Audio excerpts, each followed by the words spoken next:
with the channel. As you can hear with the noise in the background, we've got trucks coming by. We have made our way to Pigeon Forge, Tennessee, and we are here for, as you can see, Dennis Carpenter and Joe Carpenter's Ford F100 Nationals. Yesterday, there was about 1,200 something trucks showed up. Today's going to be a great day. I'm glad you're spending time with the channel. We're going to walk around and obviously see some Ford trucks here. There's every flavor you can possibly ask for. I appreciate very much you guys spending a little time on the channel.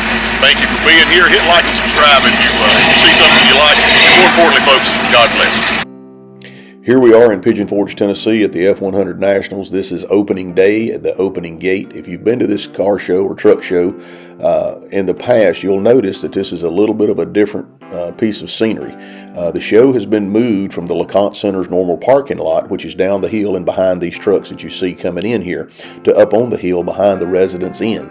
I was a little bit skeptical when we got there and saw what was going on. I wasn't sure how this was going to work, but as the morning played out, we found out that this was a much better arrangement. It was easier for everyone to get in. There was a lot more parking, just a whole lot better atmosphere altogether, but it did take a little bit of getting used to. And as you can see, where these guys are turning right across the street right there is the swap meet, and which we'll get into that as the video goes along. But again, kudos to the guys that set this organization up and did what they did with the parking lot, because it did turn out to be much better for not only the people walking around looking, but as well as the participants. Easy for me to say. The following is 3 interviews that I did while at the show, 2 of them with the truck owners and 1 of them with a celebrity you're probably going to recognize. I'm with Mike and his son Mason. Mason is 11 years old, and this is his truck, according to his dad Mike. And I don't know about you guys, but when I was 11 years old, I was still playing in the sand with Hot Wheels, so he's got a leg up on all of us. Mike, if you would, do a walk around and show us what we got here for Mason's truck. It's a 62 unibody long bed. It has a rebuilt 292 engine in it, original engine in it, 4-speed T98 transmission in it. We pretty much redid the whole truck from top to bottom, suspension, put power steering in it, power brakes, new interior and everything in it, and had custom pinstriping and things put on it also. So it's good to see that you put the original motor back in it. Yeah. Many of the trucks, I don't know how many Coyotes we've seen. Oh yeah. This truck is neat, and there's several of them that's done that. And then one thing that caught my eye on the other side of it, the guy's got a slant body, and he put a 460 in it. Yeah. When he raised the hood, I figured I was going to see a Sam 3 or a Cummins or some sort. Yeah. A great job on this thing. Yeah. And, I don't know how it is up in Ohio, my friend, but you've got a treasure here when you get old enough to drive it. Oh yeah. And as we all know, young men like this right here is what's going to keep the hobby alive and keep it going. So good job, Mason. Good job, buddy. Glad to meet you guys. Yes, great you too. truck. Thank you.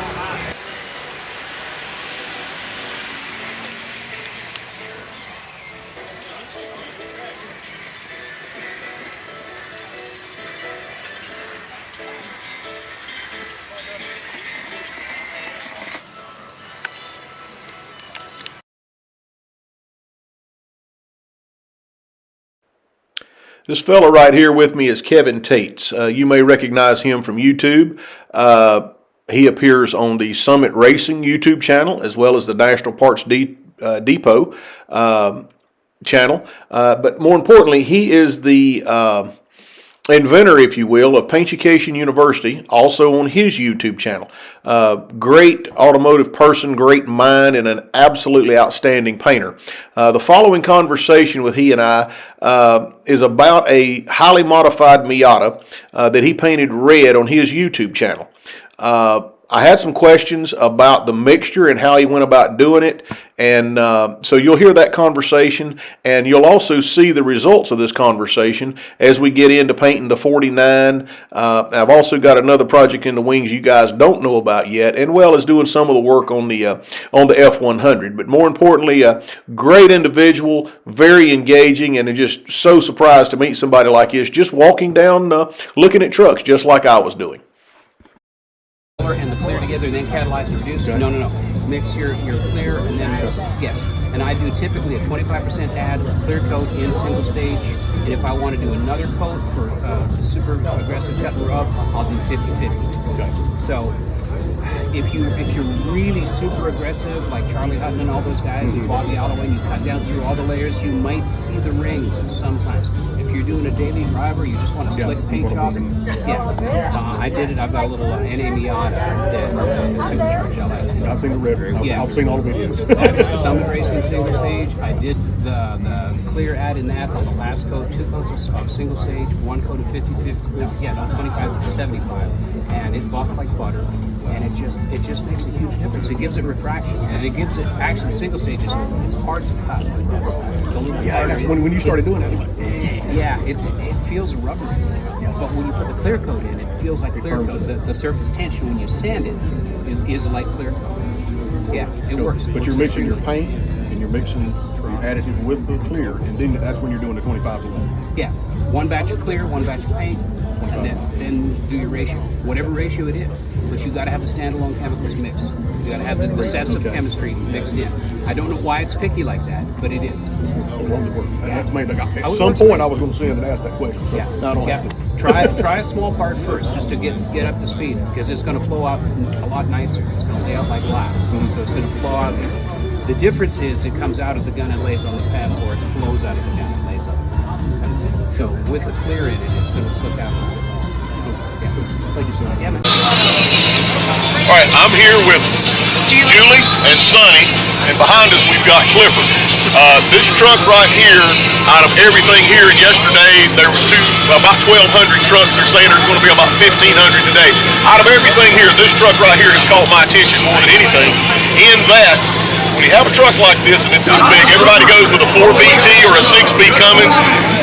Sonny's put a 460 in this thing, so we're going to do a little quick walk around, let him tell us a little bit about the truck. This truck is a real piece of machinery, folks. It's made to work, and you guys come down from where, Kentucky? Yeah. And correct me if I'm wrong, I think we talked yesterday, this is its maiden born. Correct. Okay, so 2024 F100 Nationals, first time Clifford's been on the road. So we're going to walk around and take a look at it. Thank you guys for spending a little time on the channel. Clifford has been in my family for his entire life. He is 76 years old. He started out as a farm truck in South Dakota, and he became a construction vehicle in the mid-90s for my father. And I purchased him in 2011 and brought him to Kentucky, and we weren't farmers or construction people, so we had to figure out a way to use Clifford, and we're big into trucks, so we decided to make him into a hauler.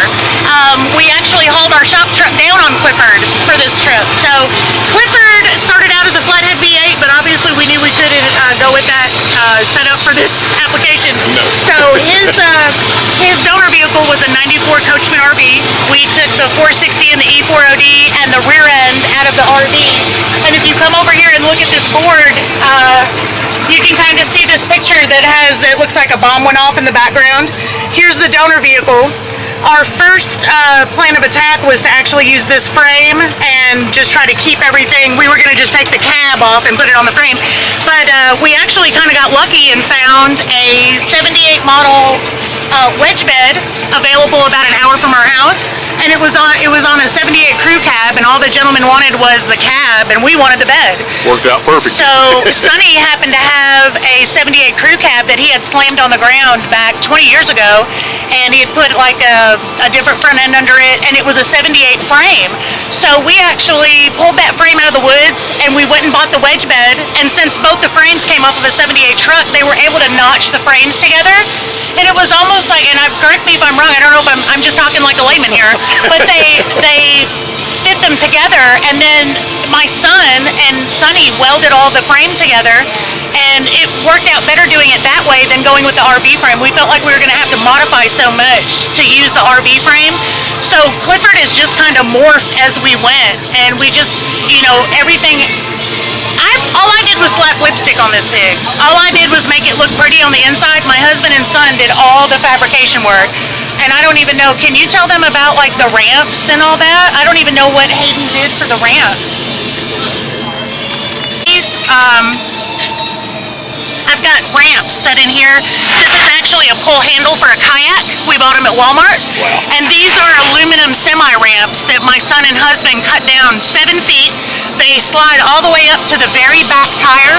And then when this is extended, my son came up with the idea of this little flap door acts like an extra ramp. When this ramp is extended, this gives you a little extra up onto the trailer.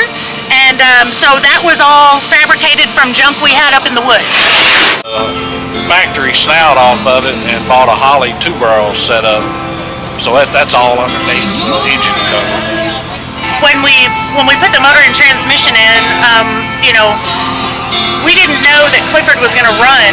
We didn't even know that he would crank until we got all this stuff back. We used EFI guys, right? We sent our wiring harness and everything off to 460 EFI guys, and he helped us facilitate getting the fuel injection and all that set up, and he also turned us on to the Quick 4 transmission controller.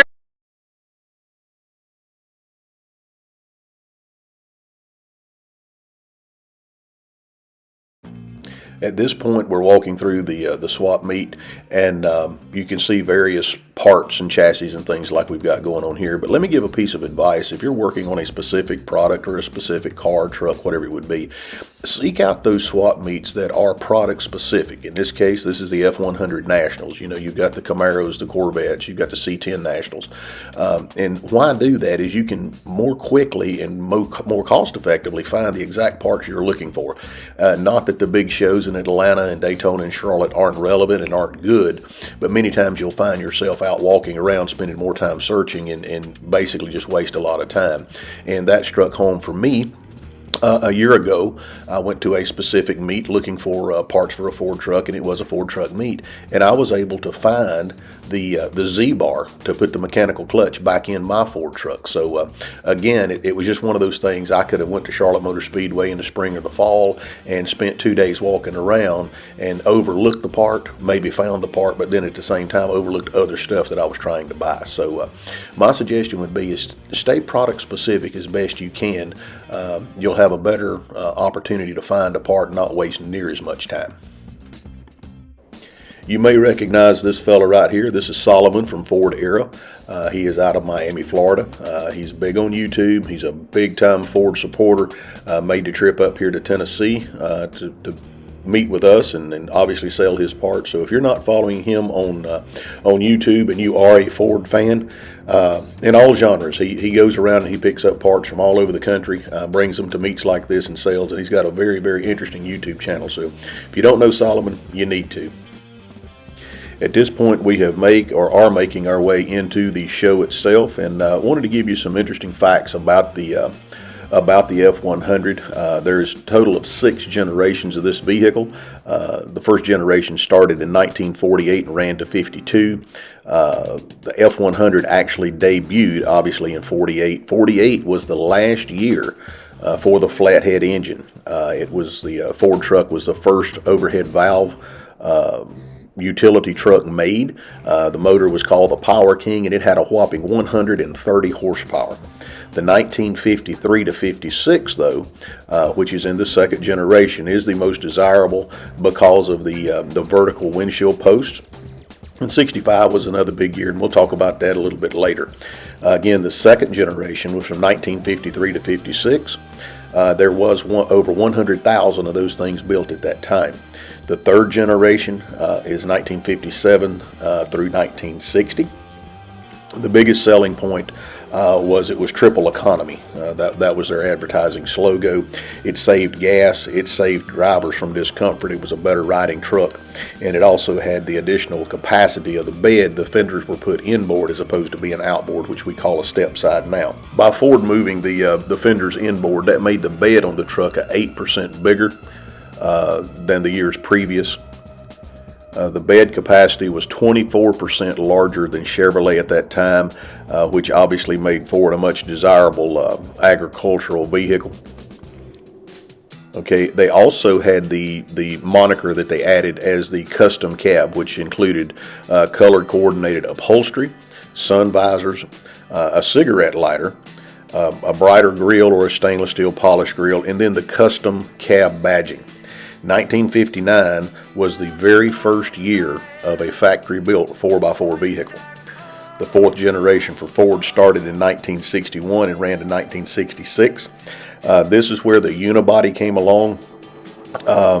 This was one of the biggest flops for Ford Motor Company, in that the trucks, to work properly, they needed flex with the cab and the bed being tied together. There was no flex, and you had problems with doors abruptly coming or unexpectedly coming open, doors that would get twisted and not open. So although those trucks are very valuable and very desirable today, at the time with the people that were working with them, nobody wanted those trucks. Also, this was the first year in 1965 that there was a 4-door crew cab, and it actually come out. Even though built in 65, it was actually introduced in the market line in 1966. 1965 was the first name for the Ranger option package. Has nothing to do with the small truck we know today, but it was, you had the Ranger, then you had the Ranger XLT. Both of those were high-end and very well decorated trucks for Ford. The 5th generation ran from 1967 to 1972. This is also affectionately called the bump side generation.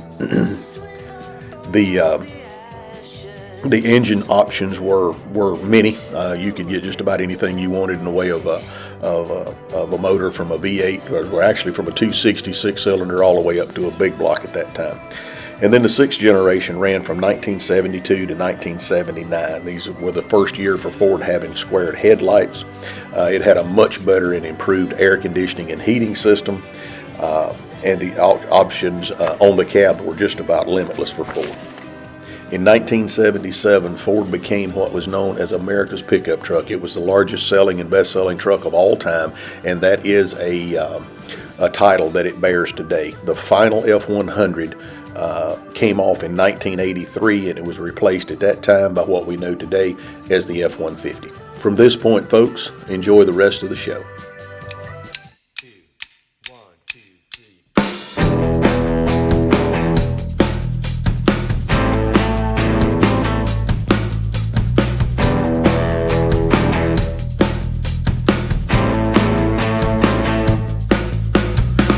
Syriana's dying. There's a well in my soul. They shot the Russian ambassador today. We've lost all control. The helicopters push the barrel bombs to the street. They're blowing up the neighborhood. You can hear the people scream. I said, hey, you wanna go for a ride? Or you warm inside? Let's go for a midnight drive. I put on a Rebel podcast. They said their side is gonna win. Nobody seems to mind it. We're all listening in. I was sad before I met you. You get no argument from me. Oh man, who's wiping the windshield? Can I get a key? Hey, are you warm inside? You wanna go for a ride? Hit the road for a midnight drive. Hey, are you warm inside? You wanna go for a ride? Hit the road for a midnight drive. Here we go.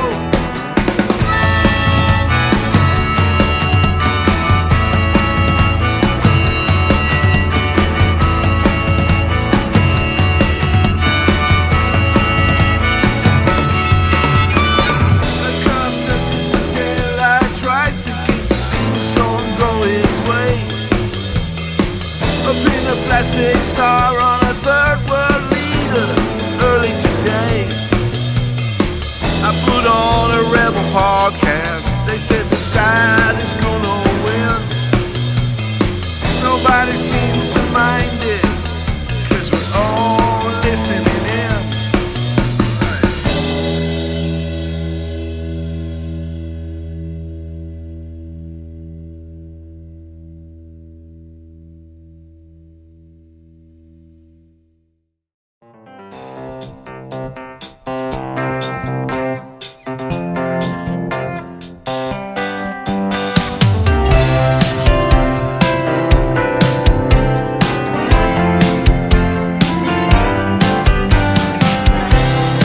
I've been thinking about her for a long, long